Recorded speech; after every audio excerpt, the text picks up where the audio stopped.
എൻ്റെ reach out ഇനീഷ്യേറ്റീവ്സിലെ ഏറ്റവും സവിശേഷമായ ഒരു പദ്ധതിയാണ് സ്മാർട്ട് അംഗൻവാടി. ഒരു വലിയ സ്വപ്ന പദ്ധതി ആയതുകൊണ്ട് തന്നെ അതിൻ്റെ ഓരോ ചുവരിലും തൂണിലുമെല്ലാം പ്രത്യേകം ശ്രദ്ധയും ഡിസൈനും എല്ലാം ശ്രദ്ധിച്ചാണ് ഞങ്ങൾ ഈ പദ്ധതി മുന്നോട്ട് കൊണ്ടുപോയത്. ആദ്യഘട്ടത്തിൽ MP ഫണ്ട് ഉപയോഗിക്കാൻ പറ്റാത്തൊരു സാഹചര്യം വന്നപ്പോൾ CSR ഫണ്ട് ഉപയോഗിച്ചാണ് ഇത് യാഥാർത്ഥ്യമാക്കിയത്. മൂലമ്പള്ളിയിൽ ആദ്യത്തെ സ്മാർട്ട് അംഗൻവാടി ഉയർന്നപ്പോൾ ഞങ്ങൾക്ക് വലിയ പ്രതീക്ഷയായിരുന്നു. എല്ലാ പഞ്ചായത്തിലും ഓരോ സ്മാർട്ട് അംഗൻവാടി എന്ന ഞങ്ങളുടെ യാത്രയ്ക്ക് തുടക്കം കുറിച്ചത് മൂലമ്പള്ളിയിൽ നിന്നാണ്.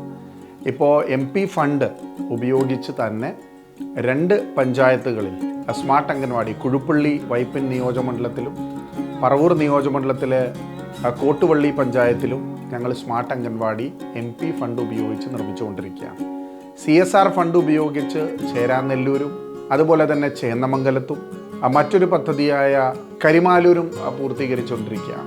സാധാരണ കുട്ടികൾക്ക് ഏർലി ഇൻ്റർവെൻഷൻ സെൻ്ററാണ് അംഗൻവാടി എന്ന് പറയുന്നത്. കേവലം വിദ്യാഭ്യാസത്തിനും ആദ്യ അക്ഷരങ്ങൾ പറഞ്ഞു കൊടുക്കുന്നതിനും അപ്പുറമായി ഒരു പോഷക സമൃദ്ധമായ അവരുടെ ജീവിത നിലവാരം നിശ്ചയിക്കുന്ന ഒരു കേന്ദ്രവും കൂടിയാണ്. അതുകൊണ്ട് തന്നെയാണ് കേന്ദ്ര സംസ്ഥാന സർക്കാരുകൾ അംഗനവാടികൾക്ക് വലിയ പ്രാധാന്യം കൊടുക്കുന്നത്. ആ അംഗനവാടികൾ ഇന്ന് സ്മാർട്ടാകുമ്പോൾ സാധാരണക്കാരായ കുട്ടികൾക്ക് മോണ്ടിസറി സ്കൂളിൽ പോകുന്ന പ്രൈവറ്റ് വിദ്യാഭ്യാസത്തിന് ലഭിക്കുന്ന ഏറ്റവും നല്ല അടിസ്ഥാന സൗകര്യങ്ങൾ സാധാരണ കുഞ്ഞുങ്ങളിലേക്കും എത്തിക്കുകയാണ് ഈ പദ്ധതി വഴി ലക്ഷ്യം വെക്കുന്നത്.